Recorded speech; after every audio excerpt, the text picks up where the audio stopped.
Hello, and welcome. Today I'm going to work a short tutorial with you guys on the thermal stitch. Look how beautiful this is. Okay, so the texture on the front is just absolutely stunning. It's great because it's double-sided or reversible, and it's just a single crochet variation. So as long as we can do the single crochet, we can master this one. Another great thing is how thick the stitch is. So I wish you guys could feel it. It's absolutely just the perfect winter stitch. The thermal stitch, let's work it together. For this tutorial, I'm going to be working with a chunky or 5-weight yarn, and then I'm using a 6.5mm hook. The thermal stitch, we're going to start with a slip knot. So however you do your slip knot, start with one of those. And then our foundation chain is going to be any desired length that you want. So there's no multiple that we have to work. I'm going to work 15. To work a chain, we're just going to yarn over our hook. Then we're going to pull through to pull up a new loop. Yarn over, pull through, and pull up a new loop. That's how we do a chain. So I've worked 3 so far. I'm going to work 15, and then I will meet you and we will work row 1 together. Okay, so I've worked 15 chains. So for most of my tutorials, if you've seen them before, I usually say that I like to start my work on the back bars here, and I find that gives a nice even edge. This one is going to be a little bit different. So we're going to work single crochets across the first row, but we are going to work them into the back loop of the top of the row. So we're going to be working into this back loop only, and we're going to work single crochets all the way across. So skip your first chain and into your second back loop. So that's your V, the back loop. Insert your hook, yarn over and pull up a loop. So there's 2 on your hook. Then you're going to yarn over and pull through 2. So that's all we're going to work across. If you know how to do a row of single crochets, you can just skip to row 2. If not, you could follow along here. Insert your hook, yarn over and pull up a loop, and you're going to do that into the back loop of every single one. So this is just a row of single crochets. I'll meet you at the end, and then we can work row 1 and the start of the thermal stitch.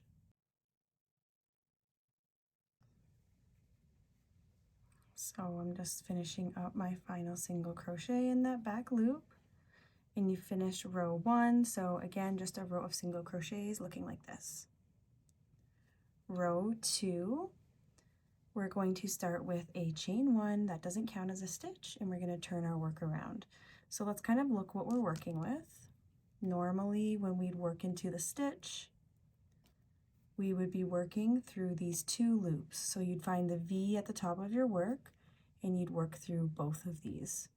To work the thermal stitch, we'll be working single crochets across, but we'll be turning our work slightly.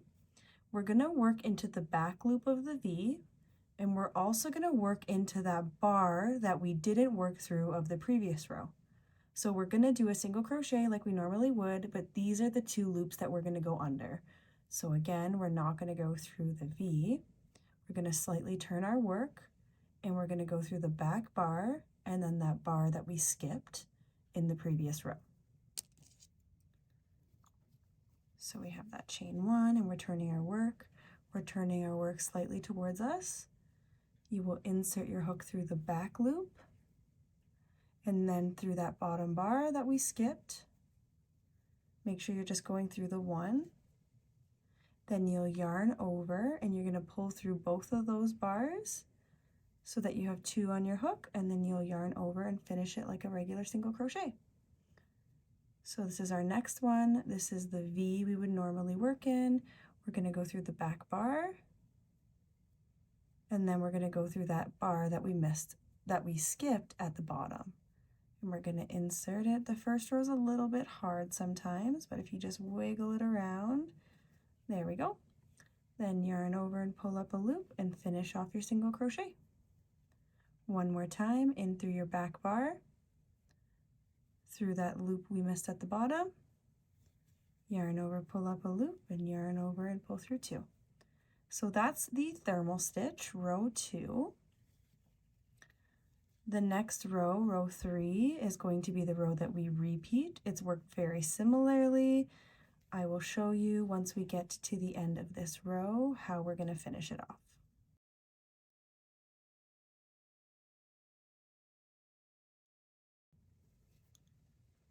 All right, so I'm just working my final single crochet thermal stitch here. Oops, sorry. And when you get to the end, it's gonna still kind of look like a row just of single crochets. You can't really see how it creates a thickness until you work a couple more rows, but this is what it'll look like at the end of row 2. Now let's work row 3, which is the repeated row of this pattern.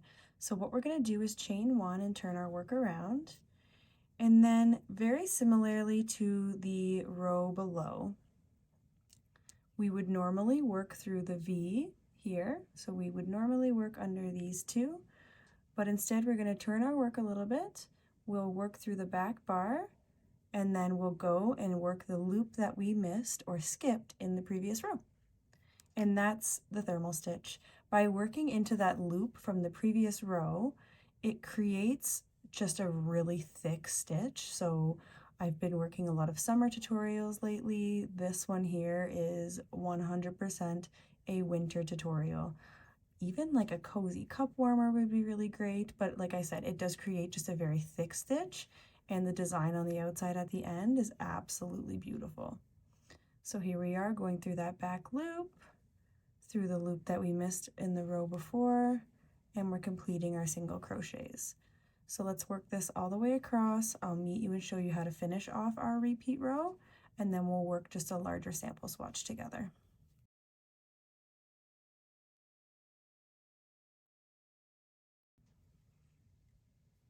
All right, so when you get to the end in your last stitch, you're going to work it just like the rest through the back loop, followed by the loop we missed from the previous row, and finish off that single crochet. So that's the end of row 3, the repeat row. You can start to see kind of how thick it's becoming by working back into that one below. If you squish it a little bit, it's quite a thick stitch. So I'm going to work maybe 10, 11 rows up so you can really see how cute the thermal stitch is.